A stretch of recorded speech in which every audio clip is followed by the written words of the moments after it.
On this Stewardship of Ministry Sunday, our readings point us to the need for being a servant, of being of service to others.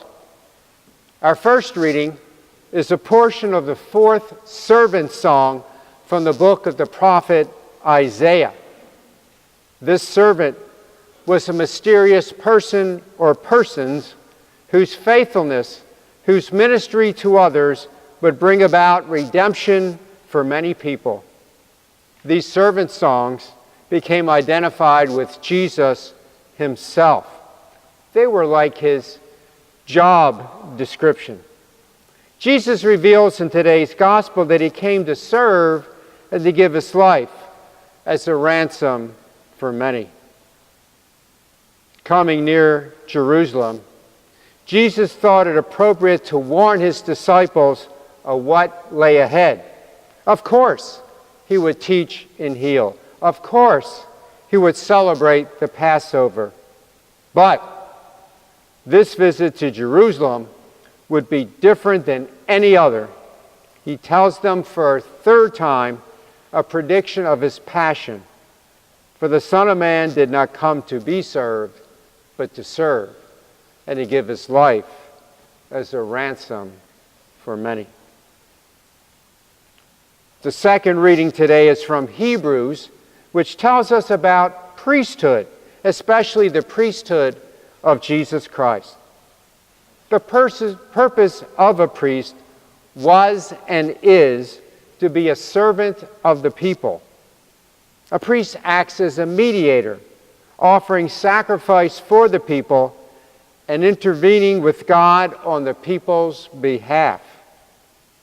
God uses the priesthood to communicate his love and care.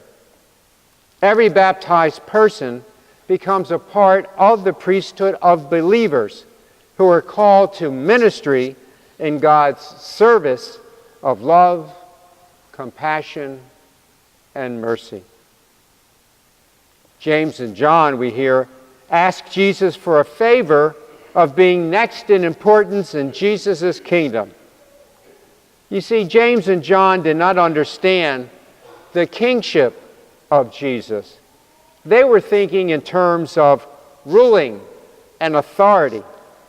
They did not realize that Jesus' kingship must be understood in terms of his priesthood. He is the king who serves the needs of his people, not the king who is content merely to have authority and power. We should understand what it means to be part of the priesthood of believers in the line of Jesus Christ.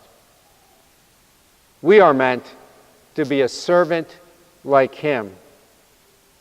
Whoever wishes to become great among you must be your servant. It seems to be a hard lesson for James and John to learn, and for others to learn as well. So, how can we be a servant and minister to others? How can we be like Jesus and serve others? Well, there are a lot of ways. Over the years, I have heard myself say things like, "Thank you, volunteers here at Holy Angels or St. Anne and Bartlett or Holy Rosary and any other parish at which I served." I thought I was doing well by talking like that. After all, to say thank you is important. But you see, volunteer is not the correct word to use. The people I was thanking were not volunteers in the real meaning of the word. Being a volunteer means that you're an outside resource, stepping in to help an organization in need. It is what you do at a place that's important to you, but not a place that belongs to you. You cannot volunteer at your own church in the same way that you can't volunteer to babysit your own child.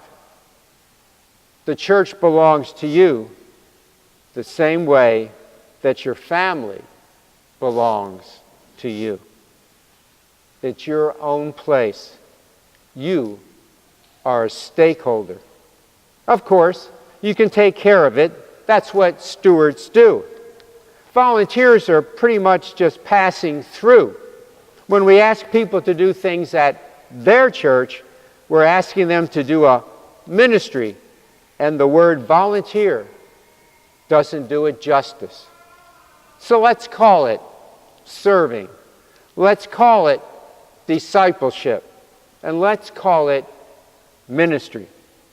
We must remember that we don't only belong to a church, but also the church belongs to us. We need to build a culture of service, of discipleship, of ministry here at Holy Rosary. How do we build such a system of ministry? Dare I use an old TQM term, like system? Well, yes, for the church itself is such a system. Just look at the 12th chapter of Paul's letter to the Corinthians. The church is described as a body with many parts that need to work together. Each part is important and critical. See, all this is very biblical. Scripture seems to use words translated as ministry, service, and stewardship interchangeably. Just read 1 Peter chapter 4, verse 10. As each one has received a gift, one translation puts it, use it to serve one another as good stewards of God's varied graces. Some translations in English read, as good ministers of the manifold grace of God. Others read, ministering the same in place of serving one another. You see, here at Holy Rosary, we need more people to get involved. It seems that it's the same group of people that do about everything. The old 80-20 rule. So why can't we grow the ministry of service? Because there is either no real system in place to do this, or the system needs continual improvement. Another old TQM term of mine. We need to build teams, to train, to empower, and yes, appreciate people. Albert Schweitzer was one of the great Christians of modern times. He turned his back on the concert halls of Europe to be a missionary doctor to the poor in Africa. Dr. Schweitzer said this, I don't know what your destiny will be, but one thing I do know, the only ones who will be really happy are those who sought and found how to serve. Jesus said, if anyone wishes to be first, he shall be the last and servant of all. Let us come together to serve the one whole family. And thank you for your commitment